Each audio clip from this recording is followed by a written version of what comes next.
Hello সবাইকে, কেমন আছো তোমরা? আশা করছি তোমরা ভালোই আছো। আমিও আজ একটু ভালো আছি, সেই কারণে ভিডিওটা বানাতে পারছি। তো তোমাদেরকে বলেছিলাম যে আমি প্রেগনেন্সি রিলেটেড কিছু ইম্পর্টেন্ট জিনিস তোমাদের সাথে শেয়ার করব, তো সেই ভিডিও নিয়েই আজকে আমি চলে এসেছি।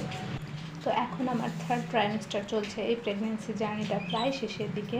তো ভাবলাম যে এই পুরো জার্নিতে আমি কিছু ইম্পর্টেন্ট জিনিস বা বলতে পারো কিছু ইম্পর্টেন্ট খাবার এই পুরো জার্নিতে খাওয়া দাওয়া করেছি, সেইগুলোই তোমাদের সাথে আলোচনা করব, যেগুলোর সাহায্যে আমি বেশ ভালো আছি আর কোনো রকম খারাপ ইম্প্যাক্ট আমার এই জার্নিটাতে পড়েনি।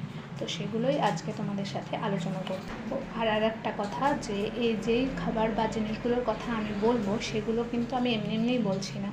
এগুলো আমার প্রেগনেন্ট হওয়ার আগের 1 বছর এবং প্রেগনেন্ট হওয়ার পরবর্তী 8-9 মাস, এই 8-9 মাস আমি বিভিন্ন ওয়েবসাইট থেকে রিসার্চ করে, বিভিন্ন ডাক্তারের কথোপকথন শুনে এবং আমার বর্তমান ডাক্তারের সাথে কথা বলার পর আমি এই ভিডিওটা বানাচ্ছি। তো চলো বেশি লেট না করে জেনে নেওয়া যাক এই পুরো প্রেগনেন্সি জার্নিতে একজন প্রেগনেন্ট ওম্যানের মোস্ট ইম্পর্টেন্ট 6টি পুষ্টি উপাদানের কথা। তো ফার্স্ট, যেটা একজন হেলদি বেবি জন্ম দেওয়ার জন্য প্রয়োজন একজন মায়ের, তো সেটা হচ্ছে ফোলেট বা ফলিক অ্যাসিড।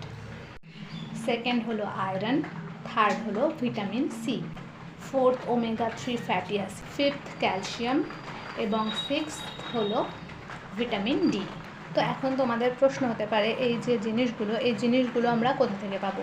হ্যাঁ, অবশ্যই আমি তোমাদেরকে সেগুলো জানাবো, তবে একে একে, একটা ভিডিওতে আমি সব বলছি না।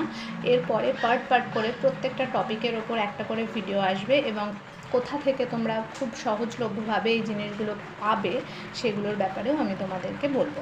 তাহলে আজকের মতো টাটা, ভালো থেকো তোমরা।